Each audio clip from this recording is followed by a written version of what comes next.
सत साहिब सतगुरुदेव की जय।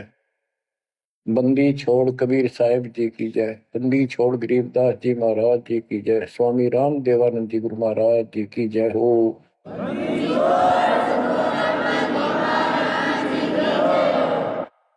सर्व संतों की जय, सर्व भक्तों की जय, धर्मी पुरुषों की जय।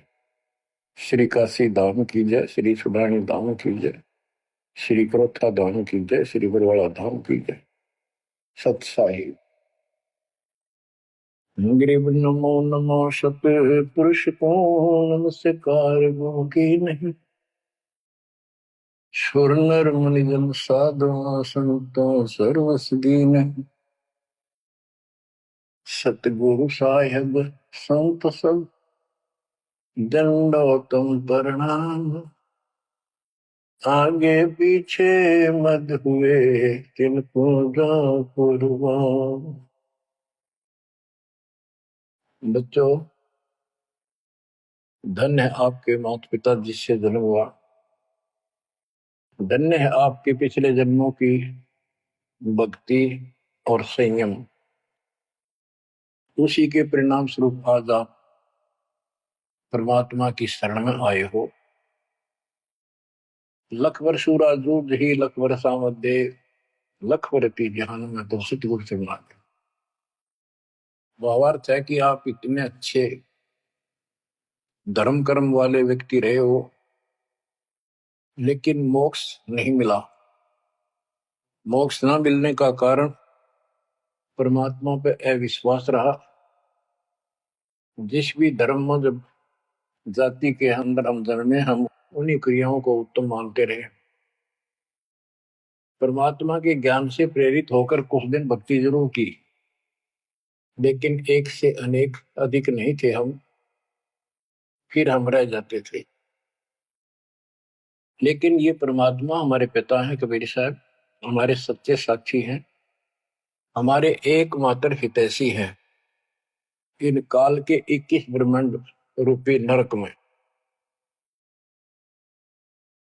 बच्चों, कबीर साहब कहते हैं झूठे सुख को सुख कहे ये मान रहा मनमोद। ये सकल कभी ना काल का कुछ मुख में कुछ क्रोध। हम इस झूठे सुख को सुख मान रहे हैं। थोड़ा सा धन हो गया, कार कोठी होगी, बेटा बेटी होगी, और फिर सारा दिन बकवादों से अतिरिक्त कुछ नहीं सोचता। धन जोड़ लो, हेरा फेरी कर लो, और अधिक पैसा हो जाता है, राजनीति में आ जाऊं, यानी मई माँ की भूख बनी रहती है। और ये हमारे जन्म मरण का मुख्य कारण है। जैसे आप धर्मदास जी के प्रसंग में सुन रहे हो, कितनी तड़प थी, कितना धन था, लेकिन कुछ भी बन ले, राजा बन ले, महाराजा बन ले, सेठ बन ले, और चाहे गरीब निर्धन बन। अब निर्धन को तो वैसे संतुष्टि नहीं, वो चाहता धन चाहिए।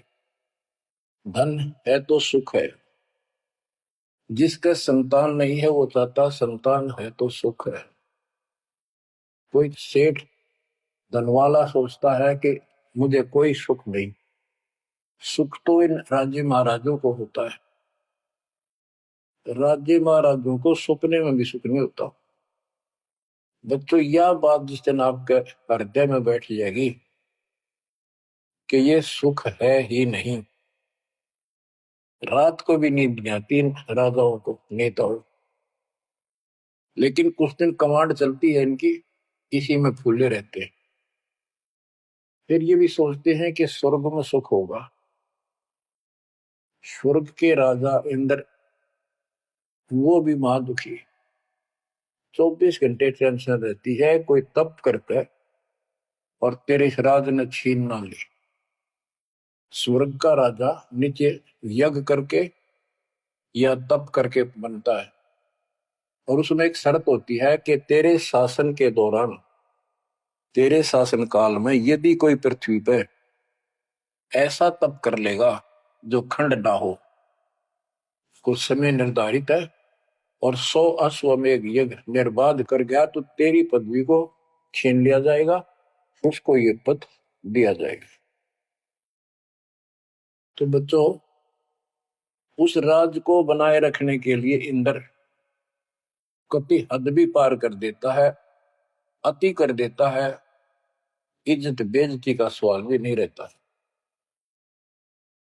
एक प्रसंग आता है, मार्कंडे गोसाई तपस्या कर रहे थे बंगाल की खाड़ी में।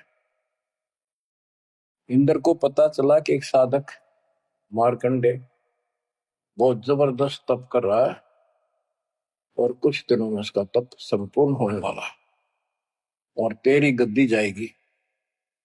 उसने अपने देवता गुप्त रूप में गुप्तचर छोड़े होते हैं। इंद्र ने अपनी पत्नी भेजी उसका धर्म खंड करने के लिए। कति अंत हो जाता है आदमी जब अपनी पत्नी को परपुरुष के पास भेजता है, यहाँ कति गिरावट की अंत आ जाता है।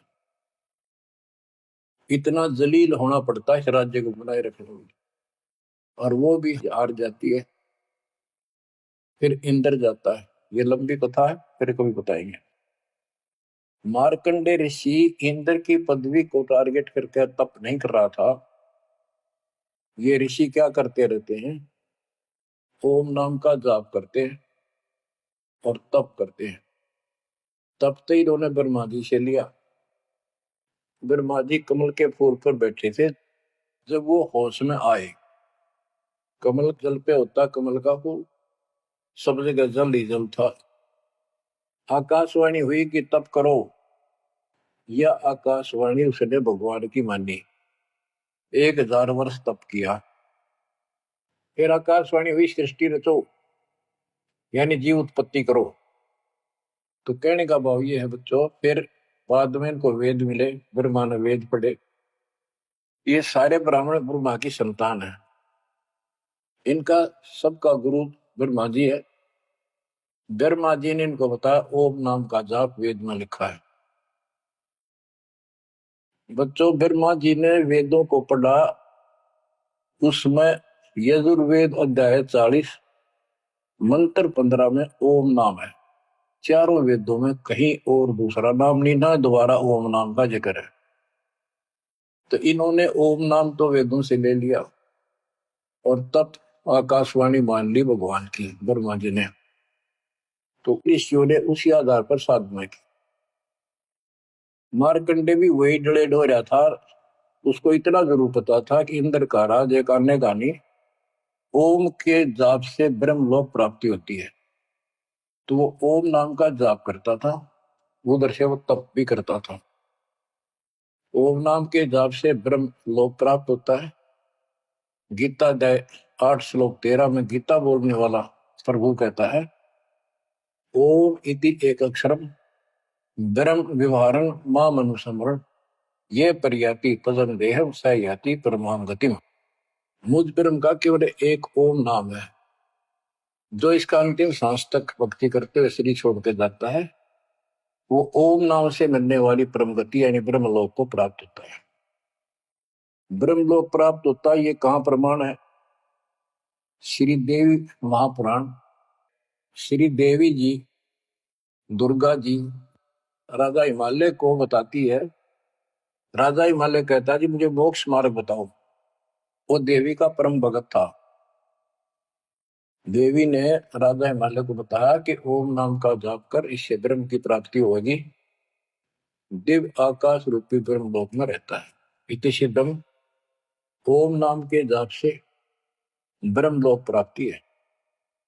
गीता अध्याय 8 श्लोक 16 में लिखा है कि ब्रह्म लोक में गए साधक भी पुनरावृत्ति के अंदर है, दोबारा जन्म मृत्यु में आते हैं। अब जो साधना कर रहा है उसको कति उत्तम मान के कर रहा है, ना तो करे को नहीं, इच्छा ही नहीं बना उसकी। बताओ, इनको ये नहीं बता तुम कर कह रहे हो, इसका प्रतिफल क्या हो। एक कथा सुनाऊं, छोटा सा चुटकुला, सच्चाई है, चुटकुला नहीं, उदाहरण। दास के पास एक बहन अपनी दूसरी बहन को लेके आई। उसका पति शराब पिया करता और रोज पीटे, झगड़ा रखे। तो जो लेके आई थी उसका पति भी इतना नालायक था। परमात्मा ने दया करी, वो सुधर गया और तगड़ी भक्ति करने लग गया, खूब सुधर गया। चर्चा होगी गांव में। तो वो बहन बोली जी मैं तो अपनी बहन को देख कर आई हूँ, इसके तो सारे सुख हो गए। मैं बेटी आपके भी हो गए, आपको ये हमारी मर्यादा का पालन करना पड़ेगा। वह बोली जी मैं ये व्रत ना छोड़ दूं, 16 शुक्रवार के व्रत करती हूँ। 16 शुक्रवार के व्रत करने हैं, वो तो 5-6 हुए हैं मेरे।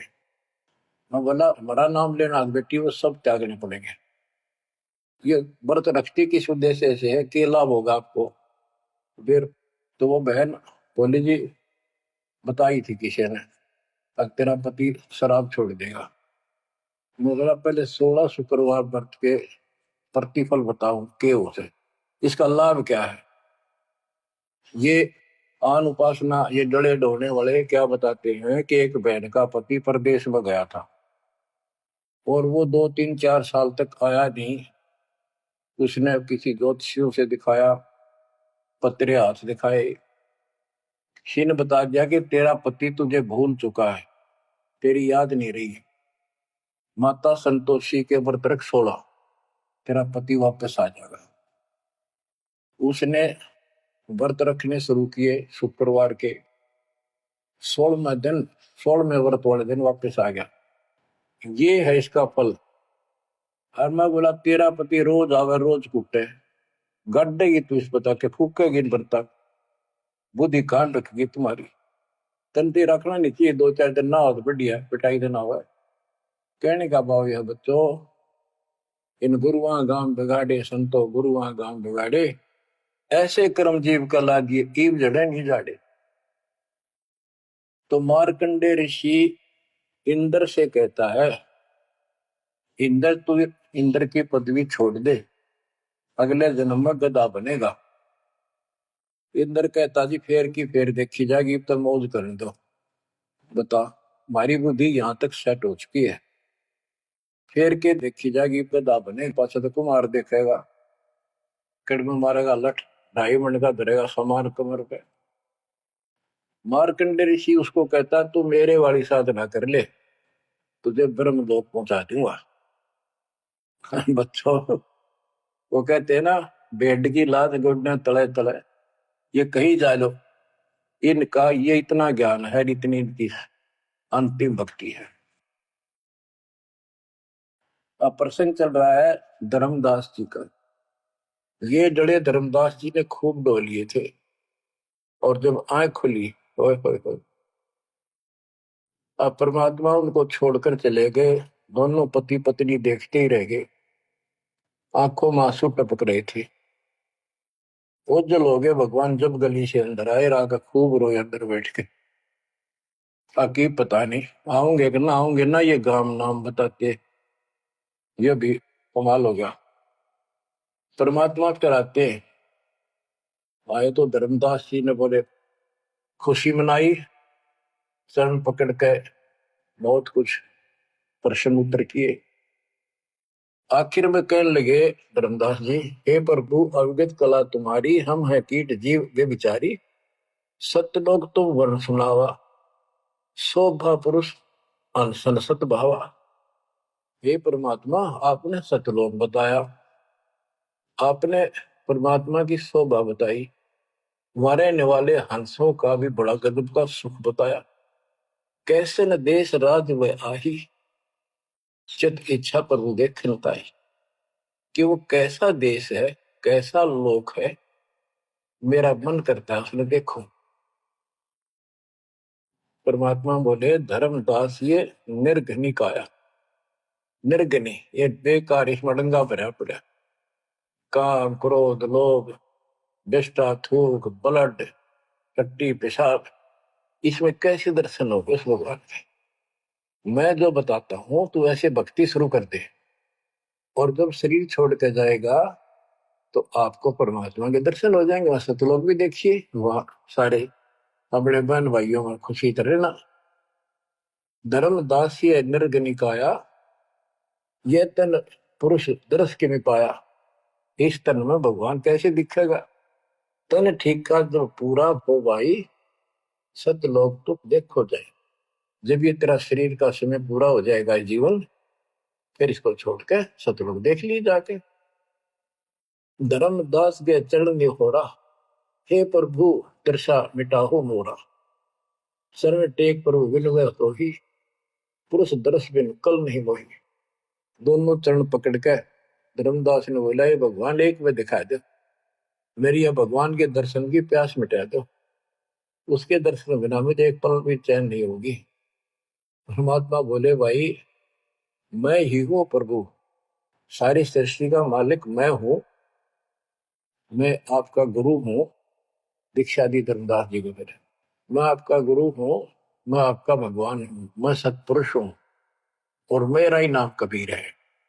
लेकिन उसके आवाज समझ में नहीं आई और बार बार यही कहने लगा, भगवान के दर्शन करा दे, भगवान के दर्शन करा दो, जब मेरी आत्मा मानेगी। बच्चों विचार करो, पहले हम किसी की भी भक्ति शुरू कर दी, राम की, कृष्ण की, शंकर भगवान की, विष्णु भगवान की, किसी की भी, और सब स्वर्ग बताया करते। कदे इस मन भाई का अगला स्वर्ग दिखाओ, हमने जब मानूंगा। पर जब ठीक ठिकाना आता है, ये मन अड़ियल घोड़े की तरह अड़का खड़ा हो जाता है। तीसरे केवल बकवाद करवानी, अच्छे राह पर लगते समय सौ बाधा पैदा करता है। ये मन अड़ रहा था। गुप्त भय प्रभु अविगत ताता, धर्मदास मुख आवन बाता। जब इतनी जिद करी, परमात्मा अंतर ध्यान हो गया और धर्मदास मुंह खोले रह गया, ना हाँ करे ना बोले, या के बनी क्या कहने लगा, मैं मतिहीन कुमती मोह लागा, मोहि सम कौन है जग में बागा, मैं मूर्ख प्रतीत न कीना, अस साहिब के मैं नहीं चीने। अब कौन विधि दर्शन पाऊं, दर्शन बिना मैं प्राण गवाऊं। चरणों दक बिन करुण अग्रासा, तदों शरीर कह धर्मदासा। अब क्या कहता है, मैं बड़ा निकम्मा, मैं दुष्ट आत्मा, मतिहीन, कितना मुंह ला लिया भगवान ने मेरे को, और देख मैं कितनी जिद कर गया, मेरे जैसा निर्भाग धरती पर नहीं। मैं मूर्ख, मैंने भगवान पर विश्वास नहीं किया, फिर वो बुरी तरह। इस मन की यह गंदी आदत है। अब कौन विधि दर्शन पाऊं, दर्शन बिना मैं प्राण गवाऊं। चरणों तक बिन करो न ग्रासा, जब लगूं के चरण धोकर नहीं पी लूंगा मैं, अन्न नहीं खाऊं। तजो शरीर कह धर्मदास, नहीं तो मरूंगा। दिवस सात लग अन्न न खावा, भजन अखंड नाम लो लाओ। जो नाम दिया था उसमें डट कर भक्ति करता रहा, ना कुछ खाया ना पिया। सातवें दिन पर वो प्रगट दिखाए, धर्मदास पद गए उकलाए। सातवें दिन परमात्मा आए, धर्मदास ने पैर तरफते हुए बड़े बड़े ने पैर पकड़ लिए। दृढ़ श्वासा निपट अधीरा, पड़े चरणन में अक्षीण शरीरा। शरीर बहुत कमजोर हो गया था। धरती में पड़े पड़े न सरक के वाले के चरण पकड़ लिए। कर गए साहिब तही उठावा, शीश हाथ दे अंक मिला। परमात्मा ने उसके अपने हाथ का सहारा देकर उसको खड़ा किया और फिर अपने सीने से लगाया। धर्मदास चरणोदक लीना, चरण पखार आचमन कीना। धर्मदास ने फिर उठ के जल लाया, परमात्मा के चरण धोकर पिए। परमात्मा बोले, हे धर्मदास, प्रसाद कुछ पाओ, कुछ खा लो। कर प्रसाद तो मुंह पे आओ, मेरे पास आओ फिर तो, और फिर मैं तुझे सारा ज्ञान बताऊंगा। तो धर्मदास ने जल्दी जल्दी कुछ खाया। उसका ये टेंशन थी कि चले ना जा। थोड़ा बहुत खाया, पानी पी के पटदे से आगे बैठ गया। धर्मदास का शरनाई, सुन प्रभु अगर अपार, 7 दिवस कहाँ रहे, कौन देश पगडार। तो परमात्मा से पूछने लगा, है भगवान आप कहाँ रहे, कैसे कैसे रहे, कहाँ गए। फिर उसी बात पर आकर गया, हे प्रभु चिंता गढ़ करो मोरा, पुरुष दर्श देव करूं निहोरा। मैं हाथ जोड़ू, आपके निहोरे निकालूं, मुझे भगवान के दर्शन दिखा दे। परमात्मा कहते, धर्मदास ये हट का कर हो, मानो शब्द शीश पर धर हो। मैं तो कहूँ वो मान ले तू, हमरे गहे पुरुष पे जय है, बिना गहे वो हजार न पे। अब मेरे नाम को तो ठीक से जब मैं मिल गया, गुरु के बिना उस भगवान की प्राप्ति नहीं हो सकती। हमसो पुरुष ऐसा आही, जल तरंग जल अंतर नाही। कि भगवान में मेरे में इतना अंतर समझ ले, इतना भी अंतर नहीं है। जैसे समुद्र से लहरें उठती है, लहर और जल अलग नहीं होता। बच्चों, धर्मदास जी को खूब समझाने की चेष्टा की कि हमरी सूरत गहो चितलाई, तभी पुरुष पथ दर्शन पाई। मेरे को भगवान रूप समझो, तब मालिक की प्राप्ति होगी। से हृदय प्रतीत असाने, गुरु और पुरुष भिन्न नहीं जाने। गुरु और परमात्मा को अलग नहीं समझे, तो शिष्य में ऐसी श्रद्धा होनी चाहिए। जब लो चित असरीति ने आवे, जब लग ऐसा भाव नहीं होगा, तब लग जीव लोक नहीं सतावे। धर्मदास चित बहु सकाने, चरण टेक वो विनती ठाने। सारा कुछ कह लिया भगवान ने, पर उसने अपनी बात को ऊपर रखा। परमात्मा भी चाहते थे कि मैं एक अपना आई विटनेस तैयार करूं। हे प्रभु, सत कहो तो पाही, तुम ते कुछ तुझताई नहीं। मोरे तुम पुरुष हो स्वामी, यम ते छुड़ाओ अंतर्यामी। हो प्रभु, वर्णव लोक की शोभा, ताते आदि मोर मन लोभा। आपने इतना सुंदर लोक बताया, वहां के इतने सुख बताए, तो इसलिए मैं देखना चाहता। तब लीला बहुत हम देखा, आपके चमत्कार मैंने बहुत देख ली। पुरुष दर्श बिन रह ये रेखा, भगवान के दर्शन नहीं कर लूंगा, इतना मेरे मन का दोष निकले नहीं। जो किंकर पर हो दयाला, तो छिन में होएगा पुरसाला। कि मेरे दिल का कांटा जब निकलेगा, जब आप यह दया कर दोगे। तब परमात्मा ने कहा, धर्मदास ठीक है, चलो। बच्चों, उस समय परमात्मा, कबीर जी और धर्मदास अकेले उसके एक बगीची सी थी, उसमें थे। दोनों ही जने थे। धर्मदास जी की आत्मा को लेके परमात्मा ऊपर चले गए। पीछे से लोगों ने देखा, घर वालों ने जाके देखा, धर्मदास आया नहीं, क्या हो गया। वो बेहोश पड़ा, जैसे कोमा में होता है, मरा नहीं। 3 दिन तक ऐसा रहा। मालिक को ऊपर लेके गया। धर्मनी जो ऐसो चित के ना, तन तद चल लोक प्रवीणा। छोड़ इस शरीर को, चल मेरे साथ। राखो तन गौर ले हंसा, ता पहुंचे जा काल ही संसा। क्षण एक में पहुंचे जाई, अवगत लीला लखे को पाए। शोभा लोक देख सुख माना, अद्भुत असंख्य शशि और भाना। इतना प्रकाश उस लोक का, जैसे असंख्य सूर्य और चांद उदय हो गए हो। परमात्मा कबीर जी जिंदा बाबा के रूप में थे। जब सतलोक में पहुंचे और जब उस परमात्मा के महल के सामने सतलोक में संतरी खड़ा था, परमात्मा बोले, भाइयों, मृतलोक से एक हंस आए हैं, धर्मदास इनका नाम है, और इनको वह परमात्मा के दर्शन कराओ सतपुरुष के। द्वारपाल ने एक और भगत को बुलाया और कहा, इनको सतपुरुष के दर्शन करा के लाओ, महल में ले जाओ, दरबार में।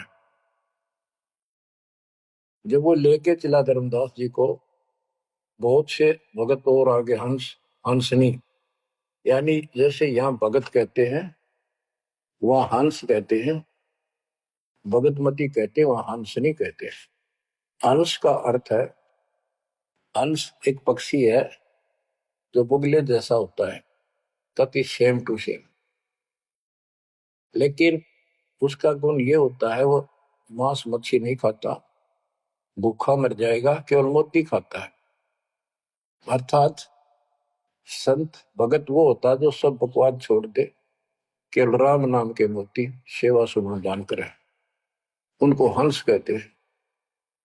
तो काफी हंस इकट्ठे होकर आगे भगत और हंसनी भगतमती। बच्चों, जैसे दास बताता रहता है जो बच्चे स्कूल में सुख लेना चाहते हैं और वहां बकवादों में लगे रहते हैं, वो सदा दुखी होते हैं। अपनी पढ़ाई पूरी करके बढ़िया नौकरी मिल जाए, फिर नाचो गाओ, वहां सुख लो सारा। नाचने गाने का मतलब यहाँ पृथ्वी लोक पर रहना नहीं। भाव ये है कि जब आप सतलोक चले जाओ तो वहां मौज करियो सारी है। यहाँ का है का नाचना, कित का गाना, एक पलक में पता नहीं क्या हो जाए। तो जैसे सतलोक में दूसरे धर्म वाले कई कहते हैं, तो सतलोक की महिमा बताते हैं कि सतलोक में प्रकाश ही प्रकाश है, वहां और कुछ है ही नहीं। वो आत्मा उसमें ऐसे मिल जाती है जैसे बूंद समुद्र में। ये पूरा राधा स्वामी पंथ, सच्चा सौदा वाले, सरसा वाले, देव गुरुदेव वाले और भी सब इस यह रटला रहे, वहां कुछ नहीं है। और आंखों देखा धर्मदास क्या बताता है, वाणी पढ़ता हूँ, ये वैसे लिखी हुई है पुराने समय की, शुद्ध नहीं है इतनी, लेकिन अर्थ गजब का है इसका। कहते हैं, जित देखा जगमग झलका ही, देखत हर्षित भय ही भाई। धर्मदास ने जहां देखा इतनी सुंदरता प्रकाश में गजब का नूर चमक, देख देख खुश हो रहा है। द्वारपाल हंस जो रहिया, ताम एक हंस से कहिया, ए हंस तुम जाओ लिवाई, पुरुष दर्श दे आनो भाई। इसको धर्मदास को ले जाओ, परमात्मा के दर्शन करा के वापस यहीं ले आना। चले लिवाए पुरुष पे जहां, अचानक हंस वो आए तब ही। वहां बहुत से अचानक और हंस आगे वक्त। करत कोलाहल मंगल चारा, शोभा अद्भुत अंग अपारा। ओहो, उनके जो वहां पर भगत आए और भगतनी आई, इतने गजब के सुंदर शरीर देखते ही बने। उनके गले में रत्नों की माला और जगमग दे, बहुत गजब का, बहुत सुंदर कपड़े पहन रखे, अमर चीर शोभा धर्माए। अनसन भाल शोभा के वर्णों, धर्मदास कहता है कि उन हंसों के माथे की शोभा क्या बताऊं, बहुत गजब की। रवि करतारों षोडश चंद्र भाल छिवि लहू, यानी 16 चंद्रमा का प्रकाश हो उनके माथे की, इतनी चमक थी, इतना नूर था। हंस कांति प्रतिरोम प्रकाशा, हीरा मणि उदित रोमासा। उनके शरीर की इतनी गजब की शोभा थी, प्रत्येक की रोम रोम की जैसे हीरा मोती चमक रहे हो। उनके शरीर का प्रकाश षोडश रवि, अनसन छवि मोहा, देह प्राण शुभ अमृत शोभा। उनके शरीर की शोभा 16 सूर्यों के प्रकाश जितनी थी। अब वहां भगवान के दरबार में पहुंच जाते हैं वो लेकर के, सिंहासन से भी देखत मनमोहा। ओहो, सुरती हंस अग्रानी अगाने, सत्य पुरुष सकल देखत अरसाने। वहां लेकर गए नाचते गाते हुए। जब उसने भगवान को देखा, धर्मदास जी ने, तरह गजब का प्रकाश, एक रोम शरीर के बाल की चमक, करोड़ सूर्य करोड़ चांद मिला दे। एक रोम रवि शशि कोटिशा, एक रोम की शोभा करोड़ सूर्य और चंद्रमा जैसी। पुरुष प्रकाश सतलोक अंजोरा, ताने पहुंचे निरंजन चौरा। के उस सतलोक का इतना सुंदर प्रकाश है, वहां ऐसी व्यवस्था है कि वहां ये काल निरंजन, ये चोर नहीं जा सकता, यानी इसका वहां भय नहीं है। अब सुनो, 4-5 पंक्तियों में कमाल कर दिया। पुरुष कबीर देखा एक भाई, धर्मदास पुन रहे लज्जाई। वहां पर परमात्मा तो सतलोक का मालिक, असंग ब्रह्मांड के तख्त पर सिंहासन पर विराजमान था, वो वही सूरत थी उनके साथ धरती से नीचे से आया था। ओहो, देखो ये तो लिखा कबीर सागर में, ये वो सुना रहा हूं। और वास्तविकता आपको बताई कि परमात्मा स्वयं उसको साथ लेकर गए और वो चौर करने लगे उसके ऊपर। हमने इसका रस निकालना, सारा रस निकालना है। कबीर सागर का बहुत अड़ंगा कर रखा है इन्होंने, फिर भी हमने निष्कर्ष देखना है जब धर्मदास जी ने देखा कि ये कबीर इनका सेवक है और ये है भगवान, उसमें रूप दो थे। जब परमात्मा खड़े हुए और जिंदा बाबा वाला रूप उस तख्त पर विराजमान हुआ, बच्चों जिसको धर्मदास भगवान मान रहा था वो खड़े हुए सतपुरुष और परमात्मा जिंदा बाबा वाले वेश सिंहासन पर विराजमान थे, और वो चवर लेकर खुद परमात्मा उस कबीर जिंदा बाबा पर करने लगे। धर्मदास का आश्चर्य का ठिकाना नहीं कि अभी भगवान यो है कि ये है। इतने में वो जिंदा बाबा में समा गए जिसको वो सतपुरुष दिखाई दे रहे थे, और वो शोभा जो कि तू जिंदा बाबा वाले शरीर की होगी। अब कहते पुरुष कबीर देखा एक भाई, धर्मदास बहुत ही लज्जाई। वहां मुझे प्रतीत नहीं आई हे परमात्मा कैसी कुमुख हिम्मत छाई। धर्मदास कहता हुआ मुझे विश्वास नहीं हुआ, ये महाराज कह रहे थे भगवान मैं परमात्मा हूँ, मैं सारी सृष्टि का रचने वाला हूँ, मेरा नाम कबीर है, असंग ब्रह्मांड का स्वामी हूँ। अब धर्मदास जी कहते हैं भगवान कबीर पुरुष एक यहाँ छिपाए, सत्य पुरुष जगदास का है। धाये चरण गो अति सकुचाई, हे प्रभु हम परिचय तब पाई। हे परमात्मा अब आपको मैंने पहचान लिया, ये शोभा कस वहां छिपाओ और कस नहीं जग में प्रकट दिखावा। आपने ये शोभा वहां क्यों छुपा रखी है, वहां क्यों नहीं दिखाते इस लीला को, ये अपनी असलियत को, आपके वास्तविक शरीर की शोभा को। परमात्मा बोले धर्मनी जो वही छवि जग जाऊं तो ही विकल निरंजन राव।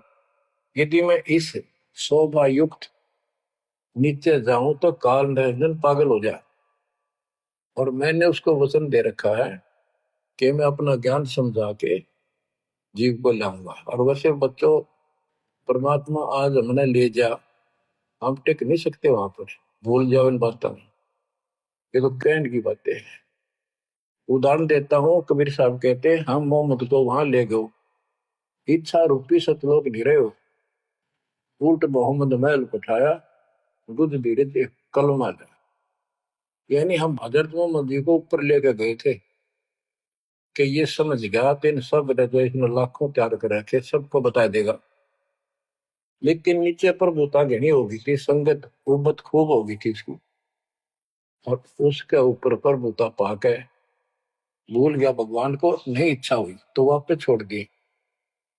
उस दिन पाछे आप भी मर गया और वहां प्रभुता भी रहेगी। काल का इतना अजब गजब जाल है बच्चों। तो धर्मदास जी से बोले कि आप नीचे जाओ। धर्मदास जी बोले भगवान ये वहां ना भेजो, यही रख लो मेरे दाता, इस नरक में मत भेजो। अब मैं नहीं जाऊं दाता वहां पर। परमात्मा बोले भी ऐसे नहीं बात सुनेगी, वहां तुम जा चिंता ना कर, मैं तेरे साथ रहूंगा और सत भक्ति दूंगा, उससे आपकी भक्ति गजब की बन जाएगी और भक्ति युक्त होकर यहाँ आएगा, वैसे यहाँ ठिकाना नहीं मिलेगा तेरे। और दूसरी बात है कि तूने सब कुछ देखा है, नीचे औरों को बता, तेरे भाई बहनों को विश्वास होगा। धर्मदास कहता है मोहे राख लियो महाराज हमसे बिगड़ी है, मोहे राख लियो महाराज हमसे बिगड़ी है, बिगड़ी है महाराज हमसे, बिगड़ी है महाराज हमसे, बिगड़ी है हमें नांगा लो महाराज काल की नगरी है तुम्हें, ना भेजो महाराज काल की नगरी है। रो बुरी तरह, जैसे किसी ने आग में धकाया करे जबरदस्ती मर तो राख लो महाराज हम गंदे इंसान से। अब पता चला वो सारे भक्तों ने बताया तुमने ऐसी गलती करी थी भाई, इसलिए दुख पा रही कि हमने खुद बिगाड़ी अपनी किस्मत। तुम रख लो दाता, ना भेजो मेरे मालिक, पैर पकड़े रोवे।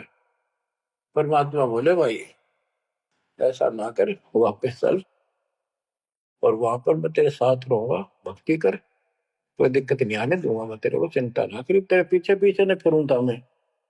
और ये सारे ठाठ मैंने दे रखे थे तेरे को वहां पर, निकाल तो सारा कचू मन निकाल दे 1 मिनट में। धर्मदास को फिर हौसला हुआ और तीसरे दिन शरीर में वापस आया। आसपास सारे रिश्तेदार भी आ गए 3 दिन में।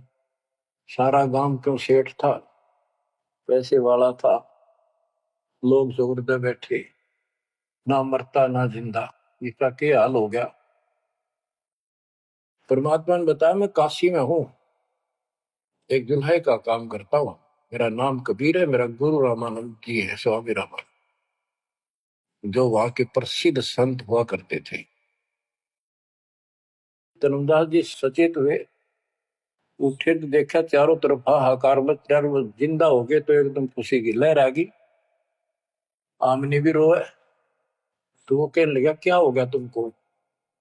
तो बोले आप तो मर गए थे, ना मरो थे ना जियो थे, अचेत पड़े थे, बेहोश थे, हमको टेंशन हो गई थी कि मरेंगे। तब उसको विश्वास हुआ, नहीं तो स्वप्न मानना वो, ये मन इतना दुष्ट है, इतना उल्टा चल रहा है, जब ठीक ठिकाने की तरफ चलता है जीव, परमात्मा कसर नहीं छोड़ते, ये उसका बाप है। तो तब धर्मदास को विश्वास हुआ, रे तेरे की सचमुच मैं तो सचखंड गया, सतलोक गया था।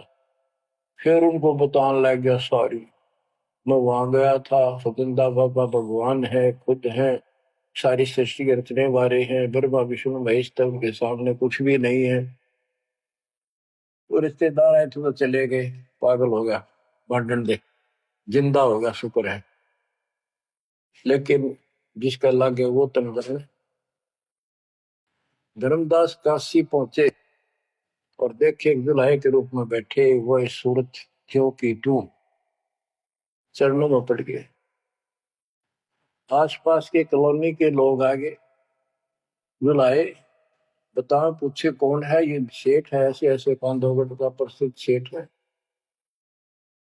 और सब नौके देख किसी पागल हो रहे लोग इस नीरू के पुत्र को भगवान मानते हैं, इनकी अकल पर पत्थर पड़ी। यानी जुलाहे भी ये बात बोल रहे, जो देखा वो यही कहा। धर्मदास जी ने चरण पकड़ कर छोड़े नहीं, परमात्मा गलती बहुत होगी, हे दयालु माफ करो। जब परमेश्वर ने उसको कहा बच्चा तेरा दोष नहीं, इस काल ने सबकी बुद्धि फेर रखी, और जो भी ये सारा संसार आपको दिखाई देता है ये कुछ भी नहीं है। 1 सेकंड में मृत्यु हो जाती है इंसान की, और फिर कुत्ते गधे बनाकर छोड़ देता है। इसने तो सच्ची भक्ति करने नहीं देनी, या सच्ची भक्ति या जैसी भी आस्था मैं ही जीवों की बनाए रखे हुए हूं। उस टाइम तो धर्मदास जी सारी मान्यता कोई बात ही नहीं रही। अब परमात्मा बोले धर्मदास आप अपने घर जाओ, और बच्चा मैं वही आऊंगा तुम्हारे पास। धर्मदास बोला जी आइयो, मेरा बेटे ने भी समझाइयो, और आमनी ने भी सतनाम दिया, बेटा भाई मैं आऊंगा पक्का। धर्मदास से ले गए परमात्मा वहां, आमनी को नाम दिया, और धर्मदास जी बोले जी मेरा एक पुत्र है नारायण दास, उसको भी समझाओ। धर्मदास जी ने नारायण दास बुलाया कि आजा भाई, गुरु जी आई, भगवान आ रहे हैं। बैठ गया, परमात्मा ने जो ज्ञान सुनाया उठ के चल पड़ा। फिर बुलाए तभी नहीं आया, अगली बार भगवान ने खूब कह लिया बुला लिया भाई तेरे बेटे ने नाम दे दूंगा। धर्मदास गया, बेटा आजा, नारायण दास कल्याण हो जाएगा, काल के जाल में फंस गई। वो कहता पिताजी आपकी मति मारेगी, इस जुलाए ने आपको बुद्धि भ्रष्ट कर दिया, देवताओं को छोटा बताता है ये देवताओं की निंदा करता है, मैं न इसके दर्शन भी करूं। धर्मदास ने खूब कह लिया पर लड़का मानना नहीं। धर्मदास जी रोने लग गया महाराज के चरणों में, दाता एक का पुत्र मेरा हरिकाल के मुंह में जागा, दया करो दाता, इसको शरण में ले लो दाता। हे भगवान, मैं बहुत दुखी हूं। परमात्मा बोले बेटा मैं समझाऊं तू समझावे और इसकी मां समझावे, कि तुम्हारे से ज्यादा इसका हमदर्द कौन हो सकता है। जब ये आपकी नहीं मानता तो भाई इसको छोड़ दो। ये महाराज ने के छेड़ा जा है, ये महाराज समझाओ इसने। परमात्मा बोले भाई यू काल का दूत भेज रखा तेरे घर पे, कति चौगुर ते तो बांध रखा तू, क्या बात मान ले मेरी। अब काल का दूत का धर्मदास का दुख हुआ इस बात का। आए इकलौते पुत्र ने गुरु जी काल का दूत क्यों बता रहे हैं। परमात्मा बोले कि तेरा बेटा कहां पर है, उसको एक बार ले आया यहाँ पर। धर्मदास बोले बेटा चल तो कुछ ना सुनिए, बैठ जाओ बस। वो आ गया। परमात्मा ने उसकी तरफ ऐसे आशीर्वाद वाला हाथ किया और धर्मदास से बोला देख ये है तेरे बेटे की बॉडी के अंदर, इस शरीर के अंदर यू काल बैठा। उसका शकल देखी उसने छोरे के अंदर से, वो वास्तविकता थी उसको काल के दूत की। ओछा माता, लंबे दूत, विकराल शरीर। परमात्मा बोले यू बैठा इसके अंदर, यू काल का दूत है, ये कभी भी नाम नहीं लेगा ना तेरे साथ चलेगा। जब धर्मदास बोला नारायण दास है, जा बेटा जा, जा कर ले काम कर ले काम।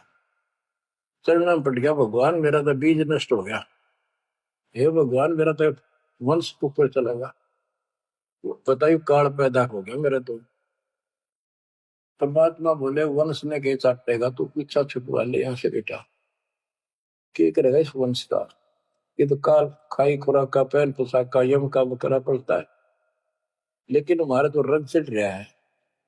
लोग के कहेंगे, फलाना के कहेगा, संतान ना हुई तो संपत्ति का कैसे होगा।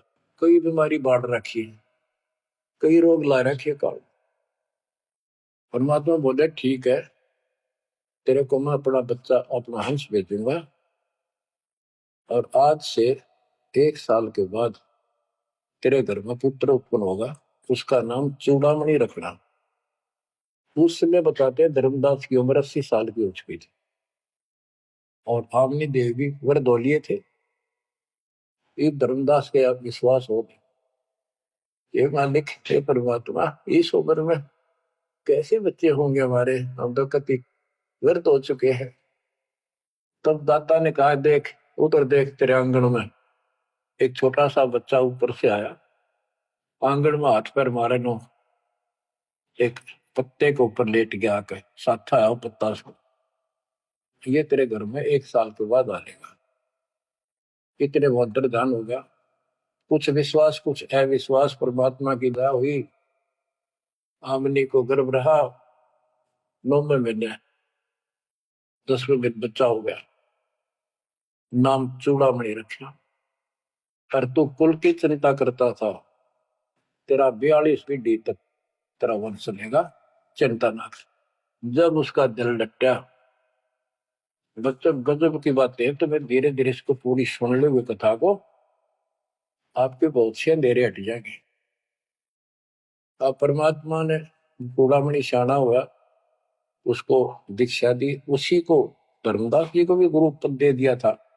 पर बोला तो किसी ने मंत्र ला दिया, सारा सार नाम तक दे दिया उसको, और कसम खवा दी कि ये नाम किसी को नहीं बताएगा। जब धर्मदास डिगमग देखे तो उसके लड़के को गुरु पद दे दिया चूड़ामणि, केवल 5 नाम, ये 7 में से 5 बीच बीच के दिए, और बेटा इसी को तू आगे देता रहना, तेरे गुरु पद दे दिया। परमात्मा की कोशिश थी ये मंत्र करते रहेंगे, इनको मनुष्य जीवन मिलते रहेंगे, भगवान की आस्था इनमें बनी रहेगी, कुछ लाभ होते रहेंगे, और इस बिचली पीढ़ी तक जाना था उनको। लेकिन धर्मदास को बता दिया था कि काल मेरे नाम से 12 पंथ चलाएगा, जो सारे गलत साधना करवाएगा, और तेरे वंशज तेरे परिवार वाले 6ठी पीढ़ी में जाके ये असली नाम भी छोड़ देंगे। एक टकसारी पंथ होगा, उसकी साधना शुरू कर देंगे, तो एक आने की नहीं होगी। जो इब सारे धर्मदास वाले गामा खेड़ा वाली गद्दी में वो टकसारी वाले की साधना चल रही है। वो 5 नाम भी गए। फिर धर्मदास रोने लग गया, हे मालिक इनका उद्धार कैसे होगा। और माता बोले मैंने कुल दिया तेरा 42 वंश तेरे, उद्धार उसका होगा जो मैं भेजूंगा एक संत भगत अपना दास, उससे तेरे पीढ़ी वाले नाम लेंगे या सारा संसार लेगा, सबकी मुक्ति हो जाएगी।